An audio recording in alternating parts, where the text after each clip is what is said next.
Hi, I'm Callum from Tyne Valley Motorhomes, and this is the handover on the all-new Elddis Signature CV80, which is exclusive to Tyne Valley Motorhomes. So as we start the walk around on the driver's side of the vehicle first, I'll point out the main points that you need to know. So first of all, you've got your LPG. So this vehicle has a 25 litre underslung auto gas tank on. So you go to your local filling station that does LPG. You'd remove the cover, get the filler. It's a bayonet fitting, so you'd lock the front of the filler on by turning, pull the trigger and then press the button on the filler display until simply the vehicle won't take any more gas. This normally takes between 15 and 20 pounds to fill, and then you'd lock the filler back in place on the cap there. Underneath you've got your grey waste outlet, so this is anything you've put down a plug hole, goes into a separate holding tank, and you drive over a special place on site, and then you can open and lock that. And obviously in the winter you'll want to make sure that there's no water left in the vehicle, so the waste would be one of the points you drain. And then next to it you've got your fresh water drain, so should you have taken out contaminated water, or you're draining down for the season, i.e. you're winterizing, or you're just simply not using the vehicle anymore, you can just open and drain the water off. Again, you would drive over a designated point on site to do this. This here, your wheel flap, it's a little key on. This is your lockable filler for your fresh water. So you get a hose pipe, put the hose pipe in the groove and fill until it simply overflows, until you know you've got enough water on board. I.e. if you're going wild camping, you would take a full tank of water with you. If you're going to a site, you wouldn't want to travel with much water. Tend to travel with a maximum of 20 litres, as it gives you a better payload for the vehicle, increases your fuel consumption.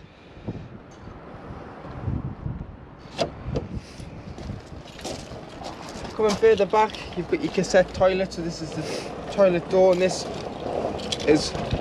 opens and locks with the black key here.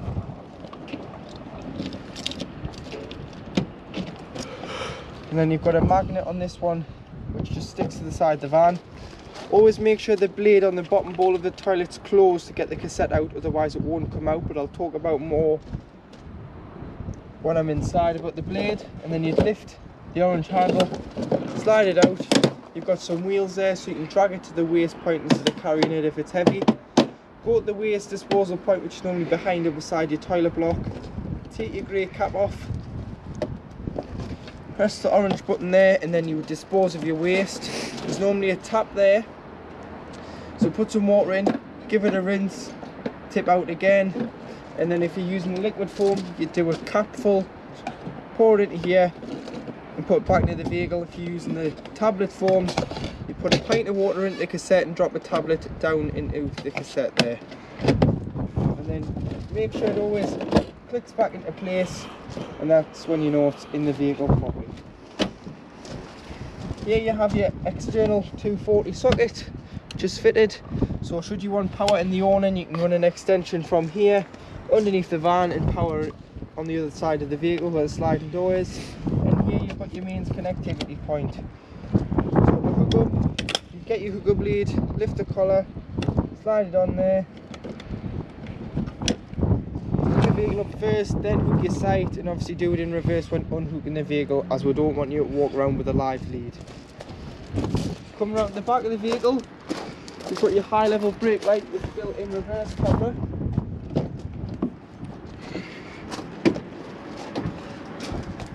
You've got storage underneath this locker, so through loading.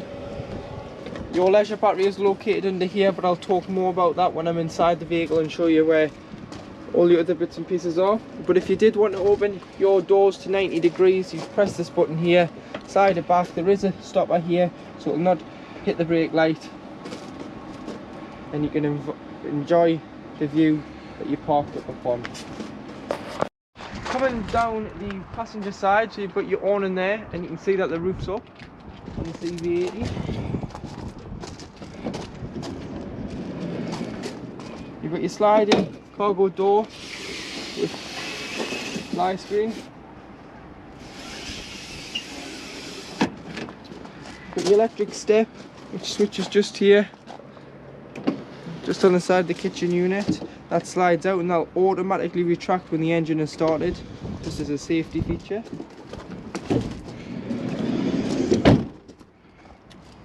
Behind the passenger door you have your lockable diesel cap, which opens and locks with the key. And below, because it's a new Euro 6 compliant engine, it's got the AdBlue system in it. So this is a 19 litre tank. It's simply fill when you get the light on, which comes between the temperature gauge and the fuel gauge on the instrument cluster. Once it does come on, if you just top it up, because if you don't top it up, it can go into limp mode, and if it goes completely dry of AdBlue, it will fail to start as a safety feature until you top it back up. On the door panel there of the passenger door, you've got your tyre pressure, so 5.5 bar, which is 79.5 psi all round. Your main engine battery is under here, but you have got a jumping point from underneath the bonnet, and your bonnet release is just located on the side of the dashboard. And then underneath the seat you do have a toolkit, so it's got a jack and a brace and a torn eye in there.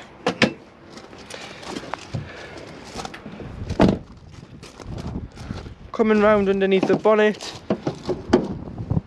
so you've got your various fluids. So I'll start off with the main one you're going to need, which is your screen wash, which is located in the corner. This cover lifts off to give you access to filling the power steering fluid and the radiator fluid. You've got your brake fluid, you've got your oil filler and oil dipstick there, so you can check your levels of your oil. You've got your paint code for the Azure Blue, which is 453. You've got your weight plate from when it was a Fiat chassis unit or van there, so 3.5 ton gross vehicle weight, 6 ton train weight, so the vehicle and the trailer, whatever you're towing, can't exceed 6 ton.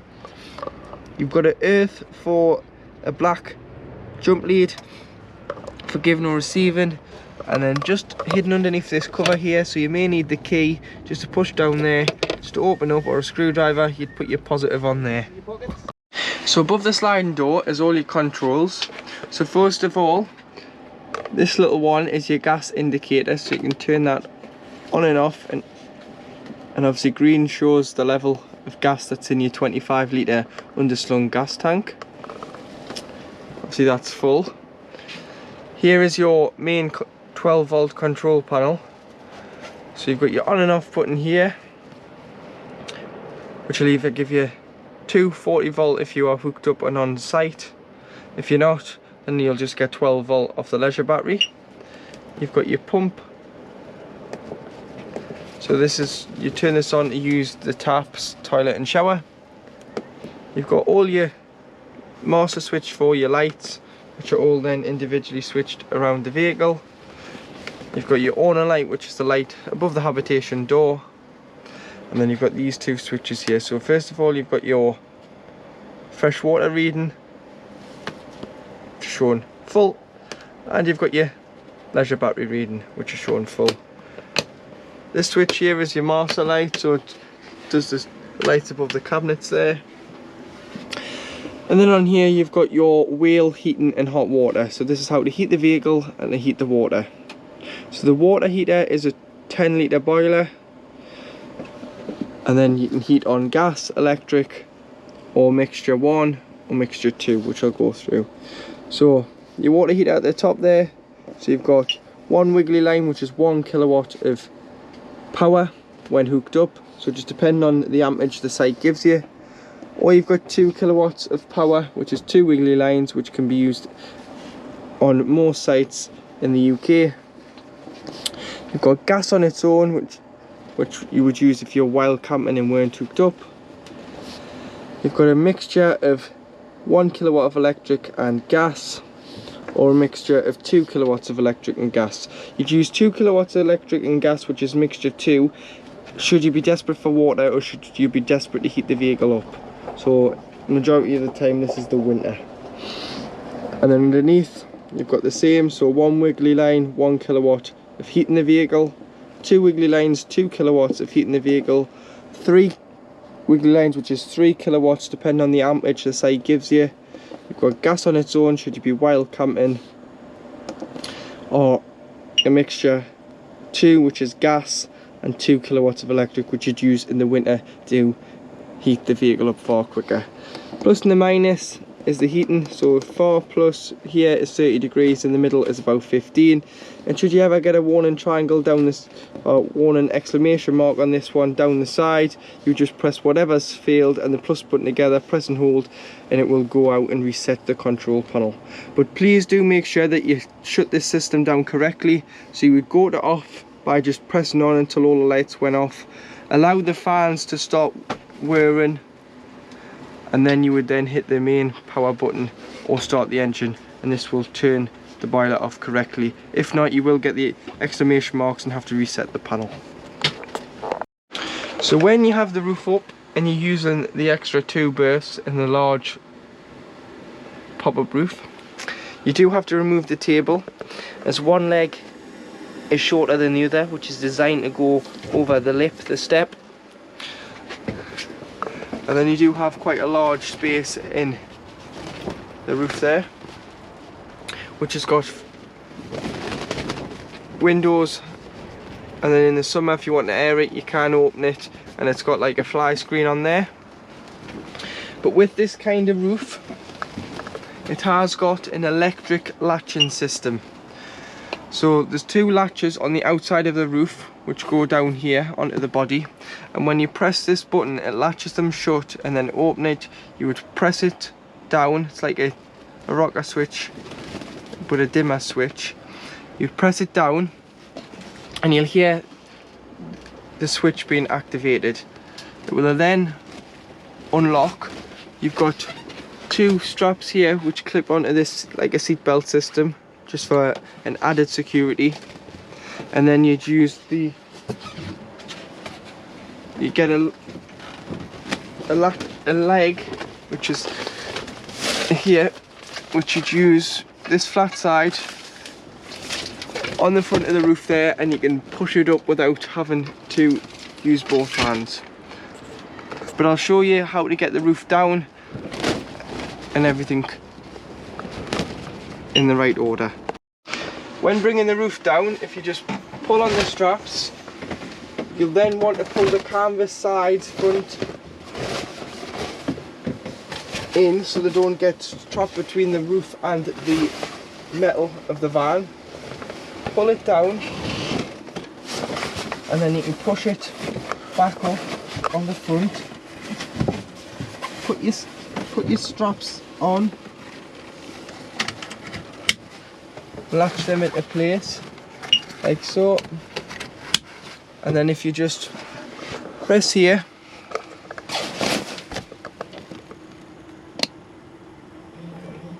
press down, you'll hear the noise. And then if you just do a test on the roof, you just want to try and push it, and as you can see there, you can hear it, that is locked, and that one's locked as well. And that's how you'd know when your roof was securely fastened down. And then on the roof itself you do have a skylight, which is a winder one, so you just use the winding handle and wind it open and wind it closed. It indicates with a little red line just in here, you'll see it. When the red line shows, it means it's shut. You do have a fly screen and a blackout blind, and then your ladder here can just lift off, fold in 2, you can fold it, and then you can store it away. Store it in there. So in your kitchen, you've got a 2 burner gas ring hob here, and 1 electric hot plate, which is indicated by this red light here when switched on. So once you've had everything on, if you just allow everything to cool down before you put the lid down, as you can smash the glass,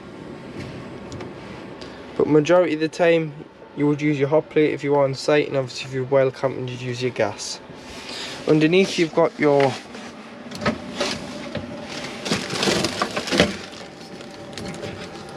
oven, and then at the top there you've got your grill. You may want to take your grill pan and oven shelf out when travelling, but always make sure the U shape at the back of the oven shelf goes to the back of the oven and never to the front, as this is designed for a safety feature to stop things blocking the burner at the back. But you can take them out or wrap them up in a tea towel is another good option. So to operate your 12 volt compressor fridge from Dometic, you turn on and off here by pressing and holding, which will turn the fridge off like so, and back on. And then you've got 3 modes. You've got performance, which is kind of like normal mode, quiet, which is just turns the decibels of the fridge down on an evening, and you've got boost, which will bring the fridge to temperature a little bit quicker than normal. So to do that, you just press the mode button, which is the top one on the right, and you'll be able to scroll through them. And then below you've got the temperature of the fridge. But boost will obviously keep it on high top temperature. Performance, which is just normal, you'll be able to go up and down the temperature. Pull these catches back, you'll be able to unlock the fridge. This is just a travel catch. And there you do have your fridge. It's a freezer compartment, which you can remove should you need to. The fridge can be hinged from either side, so should you want to take these out, you can just pull these out, pull this cover off, pop them in, and you can open it from the back out as well. But this is kind of the best way to have the fridge opening. So underneath the oven in the small little cupboard is where you'll find the location of your winter drain valve for your boiler. So this orange tap here is very important that you drain the boiler down in the winter months, as it holds 10 litres of water and could potentially freeze 10 litres of water in the boiler if you don't empty it. And frost damage isn't covered under any warranty. So it's your responsibility to drain it completely dry of water. And what you do is, once it's pointing to the front of the van like it is now, it's holding water, point it to the other side. So point it to the driver's side of the vehicle, and 10 litres of water will drain directly out underneath the chassis. Leave this open during the time you've got the vehicle in storage, and then you shut it when you are coming to fill it back with water. Also, if you leave all your taps open within the vehicle, open the fresh and waste outside to drain them tanks off, and remove your shower head from your shower hose and allow the shower hose to lie in the shower tray, just to stop any build-up of water in the pipe, potentially freezing. And that's how you'd winterize the vehicle. Also at the back of here, you'll see the plug there very briefly. That's the plug for the hot plate, which then allows this to work like so. In the large cupboard beside the oven is where you'll find the location of your gas taps for your various appliances. So you've got your cooker, your fridge, and your water heater. So should you have any problems with them, you can isolate each appliance here, or you've got a main master shut off underneath the van on the gas tank itself. But these are mainly for when the vehicle is habitation serviced. The technician will shut off each appliance and test that each appliance is reading to the correct limit that's in place. At the front here, underneath the dinette seat, underneath your table, you've got your power supply unit.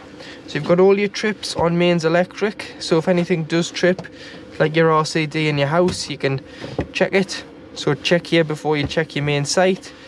You've got all your 12 volt fuses, which are listed what they do, so it would be a good idea to just carry some spares. They are just a standard size, they're not the micro, they're just the standard blade fuses, so carry some just to be safe. Then you can just pull one out, if it's blown, pop a new one in. And then you'll see this little rocker switch at the bottom. Because this is our dealer special, we've put tank heaters on our model, so you can turn them on or off just depending if it's going to be cold and potentially going to freeze overnight. Stops the water in the tanks from freezing, as they're just plastic tanks, by putting a current of electricity through the water to stop this from freezing and damaging the plastic tank on the fresh and the waste. So to put your table back on or take it off, so if you're using the ladders, you will have to take it off to use the pop top, as the ladder's designed to go over this lip in the floor. So first of all, you've got the folding legs. So there's a little button on there here, just here to fold the leg. And then what you want to do, you've got two clips on the back. You want to get it onto the bar, like so, fold it down, and then that is the table in position. Then you can push it forward by lifting it up to about 90 degrees and sliding it along the bar, and then you would lift it up to take it off. And you do have the extension here, so once the driver and passenger seat in the cab's turned, you can use this for extra dining space. Now in the washroom area, so this is a combined shower, cubicle and toilet. So your shower head lives in your hand basin tap, and then you just push it up here. So like I said, when winterizing, if you just remove the shower head, pull the hose out like so, and allow it down by the drain, so any water that's coiled up in here basically runs out and doesn't freeze and split this braided pipe. Then you just slide it back down so it makes into a tap again. So, and then you can turn it on like so. There you've got your hot water, which has got the temperature there, so it's nice and hot. And then you just push the plug to drain off. You've got two catches under here, so if you just push them in before opening the doors. And there you've got a shower curtain which goes on this rail and will be fitted for collection of the vehicle. And you've got a small bottle of Fetfit chemical for the toilet. To operate the toilet, make sure the pump's on, press the blue button and you'll flush. There you go, you've got your flush. And then open the blade, so always flush first, open the blade, use the toilet, flush the toilet, and then close the blade. Like I said when I was doing the walk around on the outside, if the blade was to be left open, the cassette won't come out, it's got to be closed. And always flush first because it lubricates the blade, and then always use the toilet with the blade open because the blade isn't 100% watertight. The cassette sits in there, so this is like this on all motorhomes.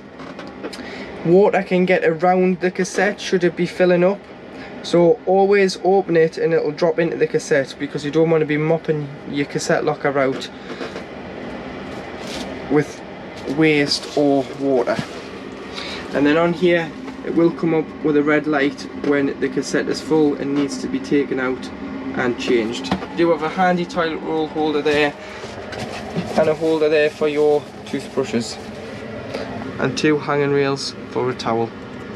So to turn the lounge into a bed, you'd simply slide the lats out on both, meet them in the middle, and then you'd use your backrest. So you'll take the darker grey off and use the backrests.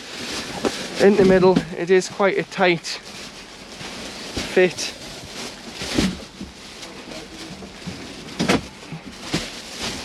So you just squeeze them in there, and then there is your double bed.